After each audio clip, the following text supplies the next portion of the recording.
Page 21, Down in the Valley. This is Unit 3. If you've been struggling up to this point, I would encourage you to go back and do Unit 2 again. You don't want to get if you have to. Don't try and rush through the book. You'll fail, okay? It just doesn't work. Believe me, it doesn't work.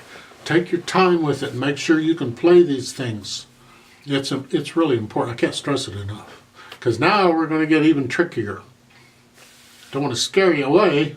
I want you to be prepared for what's coming. Okay, so down in the valley, we're getting a little bit out of the 5-finger position. Well, we already did with the 5-7 chord in the left hand, because this is a 5-finger position in C, but for a 5-7 chord, you've got to move your little finger down to the B, so you're already out of it. So this isn't really anything new for you. You haven't really changed hand positions, okay? Officially, you're still in this position. You're just reaching down to play a note out of the position is what it is. That's all, okay? We didn't move the whole hand down. Down in the valley, you're going to sort of do the same thing, but with the right hand, sort of.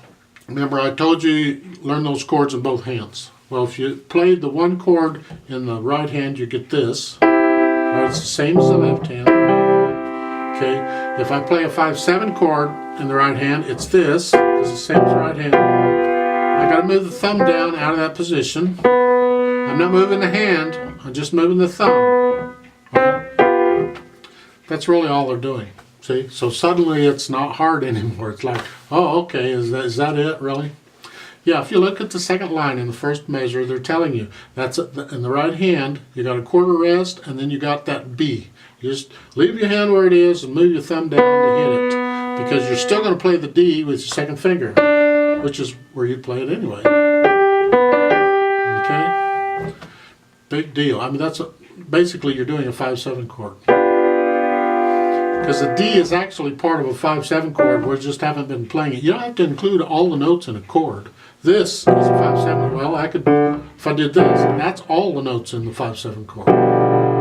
It sounds a little heavy. That's why it's usually left out, down below. The low notes, you have to be careful because they sound muddy. You can get away with playing all the notes in a higher, and it won't sound muddy so much because it's just higher pitches. So if you're going to be arranging music someday, keep that in mind.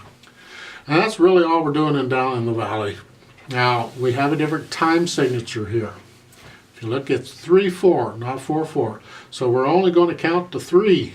Each measure's got 3 beats in it. 1, 2, 3, 1, 2, 3, 1, 2, 3, blah. Like that. When I count us in, I'm just going to give us 3 counts.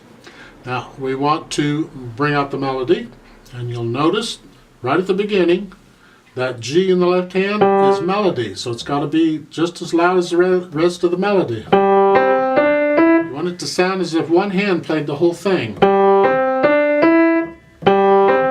may have to practice that a little bit, but it's got to sound like that.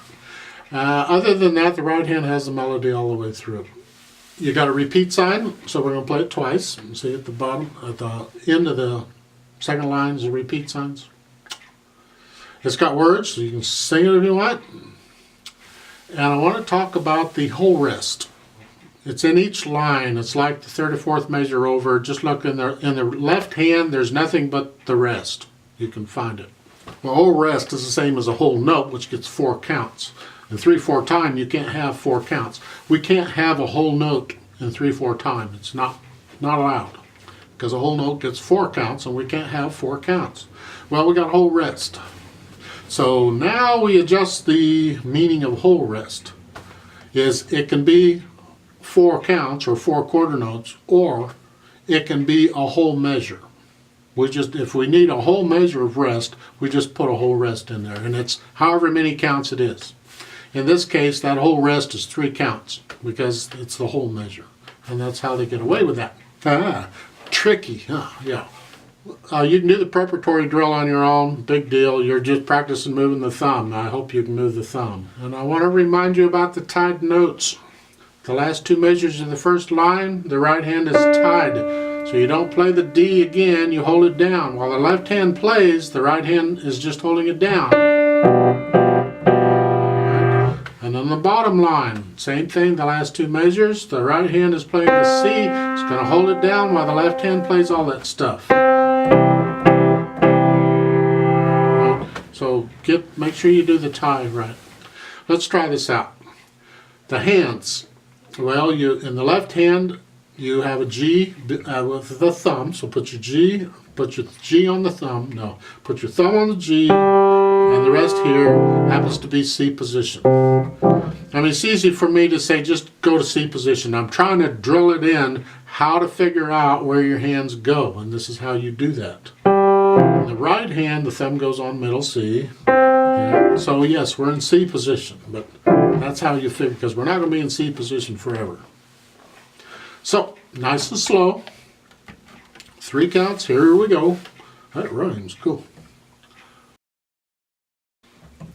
1, ready, go.